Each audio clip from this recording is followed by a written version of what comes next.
तो इस बीच बड़ी खबर है, नेपाल में हिंसा के बाद ओली सरकार झुकी है। सोशल मीडिया पर प्रतिबंध लगा था जिसे हटाया गया। हिंसक प्रदर्शन के बाद नेपाल से प्रतिबंध हटाया गया है। नेपाल में हिंसक प्रदर्शन में अब तक 19 लोगों की मौत हो गई है और नेपाल हिंसा में 400 से ज्यादा लोग घायल बताए जा रहे हैं। नेपाल के गृह मंत्री ने कल इस्तीफा दिया था। ये बड़ी खबर जो सामने आ रही है, नेपाल के गृह मंत्री के द्वारा कल इस्तीफा दिया गया और नेपाल में जो प्रतिबंध लगाया गया था सोशल मीडिया प्लेटफॉर्म पर, उस प्रतिबंध को हटा लिया गया है। फेसबुक समेत 26 सोशल मीडिया प्लेटफॉर्म बैन कर दिए गए थे, जिसको लेकर नेपाल में विरोध प्रदर्शन देखने को मिला। जेनजी आंदोलन इसको नाम दिया गया और इसमें बड़ी संख्या में युवा जो है वो भाग लेते हुए नजर आए, विरोध प्रदर्शन करते हुए सरकार का नजर आए और देखते ही देखते ये पूरा का पूरा प्रदर्शन जो है वो हिंसक होता चला गया और जो प्रदर्शनकारी थे वो नेपाल की संसद तक में घुस गया। संसद भवन में जाकर भी तोड़फोड़ की गई और इसी बीच ये विरोध प्रदर्शन इतना ज़्यादा हिंसक हो गया कि पुलिस को भी रबर बुलेट्स का इस्तेमाल करना पड़ा, लोगों को खदेड़ना पड़ा और इस बीच करीब 21 लोगों की मौत की खबर सामने आई, 19 लोगों की मौत की जानकारी सामने आई और नेपाल के गृह मंत्री ने भी अपने पद से इस्तीफा दे दिया। जो हालात उत्पन्न हुए, जो स्थितियाँ तनावपूर्ण हो गई, स्थितियाँ जो है आउट ऑफ कंट्रोल हो गई, उसको ध्यान में रखते हुए नेपाल के गृह मंत्री ने इस्तीफा भी दे दिया। लेकिन अब जो बैन लगाया गया था उस बैन को हटा लिया गया है, ये जानकारी जो सामने आ रही है।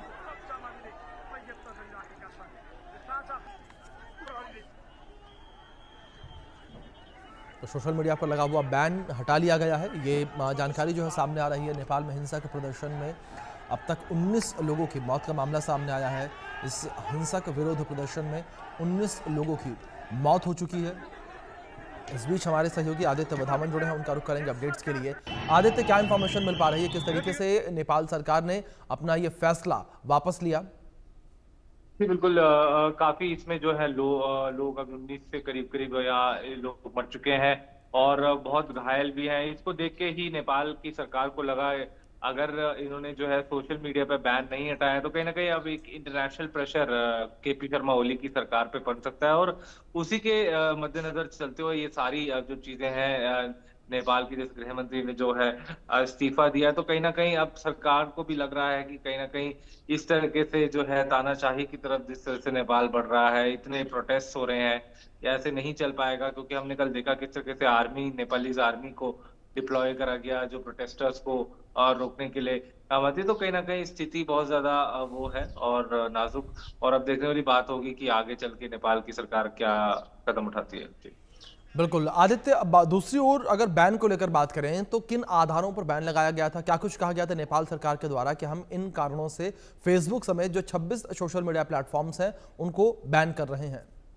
जी बिल्कुल अभिषेक, अगर हम देखें तो ये बैन का पूरा पूरा जो एक वो है कि केपी शर्मा ओली ने भी अपने बयान में बोला था कि इसलिए बैन लगाया गया कि क्योंकि वहां पर जो है सारे social media platforms Nepal government की रेगुलेशंस को फॉलो नहीं कर रहे थे और कहीं ना कहीं उनका रजिस्ट्रेशन भी जो है की डेट अवधि समाप्त हो गई थी और इसी वजह से जो है जी रेगुलेशंस जी को ना जी। फॉलो करते हुए जो है सोशल मीडिया पे जो है बैन लगाया और कहीं ना कहीं इसको वहां के लोगों को लगा कि ये एक freedom of speech and expression का वायलेशन है और तभी उन्होंने इतना वाइड स्प्रेड प्रोटेस्ट करा। और अब देखने वाली बात होगी कि यहाँ से जो है क्या नेपाल की जो सरकार है वो इस बैन को रीइंस्टेट करती है या नहीं, ये देखने वाली बात है।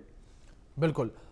इस बीच आदित्य, मैं आपसे रिक्वेस्ट करूंगा कि आप मेरे साथ बने रहें, आगे भी कुछ खबरों पर जानकारियां आपसे लेंगे। और इस बीच जानकारी जो है सामने आई है नेपाल से ही, काठमांडू, पोखरा समेत 7 शहरों में कर्फ्यू जारी है। अभी भी काठमांडू में संसद भवन के पास सुरक्षा व्यवस्था कड़ी कर दी गई है। संसद भवन के पास आज भी प्रदर्शन जारी है। संसद भवन के पास प्रदर्शनकारी जुट रहे हैं, पीएम ओली के खिलाफ नारेबाजी कर रहे हैं प्रदर्शनकारी। ये बड़ी खबर है जो निकलकर सामने आ रही है। हमारे सहयोगी हमारे साथ लगातार बने हुए, उनका रुख करेंगे सीधे।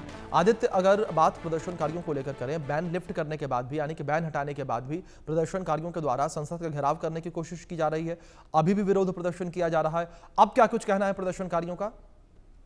जी बिल्कुल, प्रदर्शनकारी वही चाह रहे हैं कि जो जिस तरह की नीतियां जो है केपी शर्मा ओली द्वारा बनाई जा रही हैं यहाँ पर, उसको जो है रिवर्स करे। कहीं ना कहीं जो जनता है वो नाखुश है केपी शर्मा ओली की पॉलिसी से, क्योंकि उन्होंने बोला भी है कि यहाँ जो है जो राजनेताओं के बेटे हैं और जो बच्चे हैं और जो दूसरे ऑर्डिनरी बच्चे हैं उनमें बहुत ज्यादा उनकी लाइफस्टाइल में फर्क है। तो कहीं ना कहीं एक संगीन आरोप है केपी शर्मा ओली में, और अब देखने वाली बात होगी कि किस तरीके से वो एड्रेस करे जाते हैं। जी आदित्य, लेकिन अगर बात नेपाल के हालातों को लेकर करें तो नेपाल के हालात जो हैं वो बड़े चिंताजनक बने हुए हैं, और इस बीच किस तरीके से नेपाल में सुरक्षा बलों ने हालात पर काबू पाया हुआ है, क्योंकि जिस तरीके से इंफॉर्मेशन सामने आई कि बड़ी संख्या में सुरक्षा बलों की तैनाती की गई है और सेना को जो है उतार दिया गया है।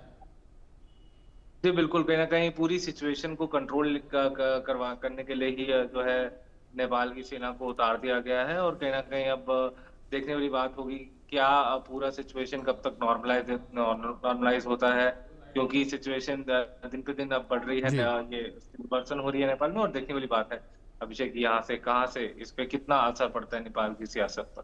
बिल्कुल आदित्य, जाहिर तौर पर देखने वाली बात होगी नेपाल में सियासत पर क्या कुछ असर पड़ता हुआ नजर आएगा इस विरोध प्रदर्शन का। लेकिन आदित्य, आप बने रहे मेरे साथ, आगे भी कुछ खबरों पर अपडेट्स आपसे लेंगे। खबर इजराइल हमास युद्ध से जुड़ी है।